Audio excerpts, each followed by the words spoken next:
because the other two options that I have to consider, which are very sexy, very easy options for me to take and for government to take, one is to simply dip in reserves. Easy to do. We have something like $1.5 billion in reserves at the moment. I could do that, and frankly, you wouldn't have noticed anything this year. We could have got through without any pain at all. I don't believe that's the way forward. I think this is an opportunity now. It's a real challenge to government, but it's also an opportunity for us once and for all to strip government down, to identify what is a sustainable level of government expenditure into the medium to long term. It's a challenge government has talked about for many years, but has actually never confronted. We are now trying to force government to confront this argument once and for all. Where are we going with government expenditure? Where are we going with public services? And how much can a small community of 80,000 sustain in the long term? I think that debate is getting underway. People at long last are realising they are going to have to answer those questions. We can't duck it anymore. But if we simply dipped into reserves and said, okay, we'll use the reserves this year instead of looking at departmental spending, that would have enabled us to avoid that question altogether, certainly for the short term, which of course gets us past a very convenient date of the election in a couple of years' time, which members find very attractive. The other area, of course, which we could very easily rush into is just whack up taxes. Now, I appreciate we've had to adjust taxes to a certain level, but we must not use raising taxes as, again, an easy get-out from avoiding answering that key question, how big can government afford to be in the Isle of Man? So my view is that whilst we've had to make some adjustments to the tax level this year, I hope this will be the only time we'll have to do it, and I hope by putting a restriction on the amount of reserves we can use, and we're anticipating at the moment, over a 5-year period, we will use no more than £114 million of reserves, which is only a 1/3 of our sort of instant access reserve fund. We can get through this. But I don't want us falling back on reserves and getting too hooked on that easy option. So that, in a nutshell, is a strategy. There are easy options. I prefer not to take it. There are hard options. I prefer us to find a middle road in this, which addresses this key question, as I say, about where we're going with government into the future. The medium-term rebalancing figures that we've ended up with, as I say, we've had a deficit this year, or this coming year, 2010-11, at the moment, a shortfall of 85 million. And the split is fairly even between those four areas I've spoken about. The revenue transfers to capital will take 24 million. Cuts in revenue spending will be a net 26 million. Raising taxation and charges a further 20 million. And the use of reserves, 15 million. So that gives us the 85 million pound shortfall. And I think it's a fair balance across all those areas in year one to give us some breathing space, some thinking time as to how we can address this problem in the long term. Next year, 2011-12, and although we have a 5-year plan, the further out we get, the more difficult it is to be specific about what the figures are. But just to give you an idea, a flavour of where we need to go next year, we have revenues transfers of 37 million, revenue spending of 40 million, raising taxation and charges 27 million, and use of reserves 38 million. So in total, particularly in relation to taxation and charges next year, we will only be looking for another 7 million in total on top of the 20 we've already had. So I hope from a taxation point of view, the worst of the pain is out of the way. I believe the wider public, and I'm sure many in this room, believe that if we're going to have to make these changes, it's much better to do it not in the first year rather than have it dribble out over a few years. One hit and then we can move on and carry on with the debate. One of the problems we've got when we're reducing government expenditure, which we have to do, is the fact that something like 60% of government expenditure is tied up with salaries. So any meaningful reduction clearly is going to impinge on the level of the workforce.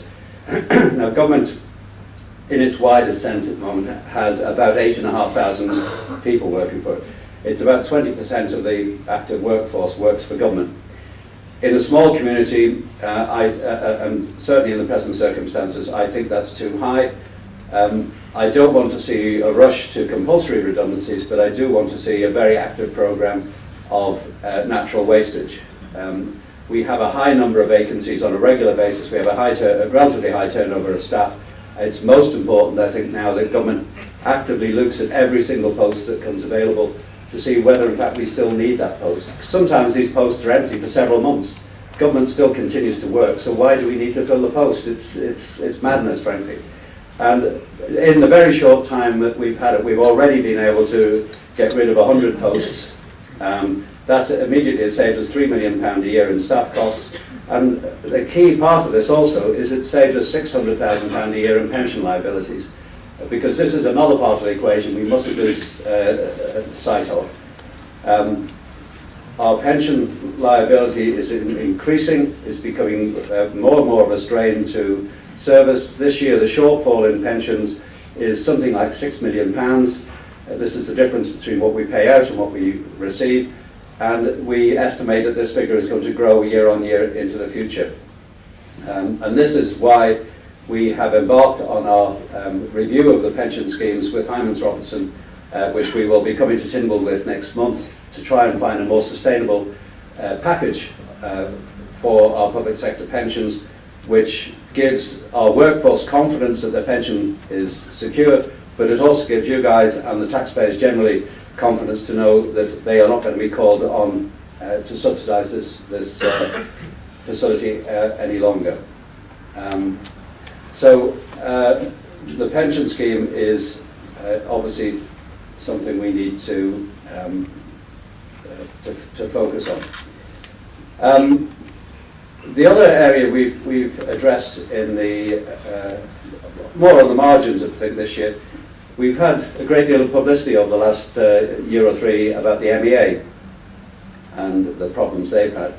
Now, for the last, I think, 3 years, we've been paying quite substantial grants, subsidies, in fact, to the MEA to help them to get through their financing problems, which have been caused by the unauthorised borrowings. Last year, the government paid £7.2 million to the MEA to help balance the books.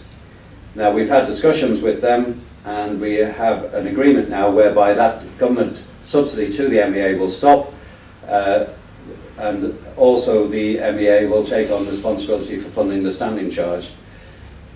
That has going to make a very helpful contribution to our shortfall, and we're very grateful to the MEA for the work they've done.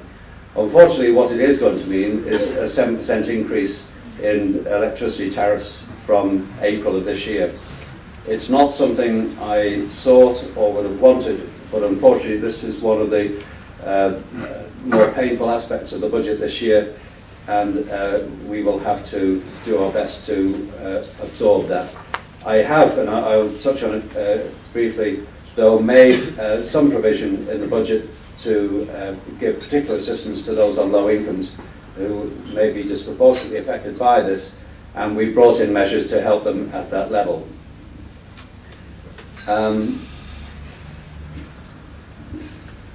I won't go through all the actual benefits, etc. Just going on to the departmental estimates, the budget next year will see a 6.5% cut in the overall budget. That's £37 million altogether from the departmental expenditure. The main areas that we've been looking at is the same priorities I've always had, which is health and social security. I believe health, in most people's minds, is probably the most important concern amongst government departments, and it has a marginal cut of 0.5%, which is by far the lowest of any departments. Education is next with 4.7, but some of the cuts, for example, the Department of Transport loses 40% of its budget next year. So there are some quite substantial changes coming through.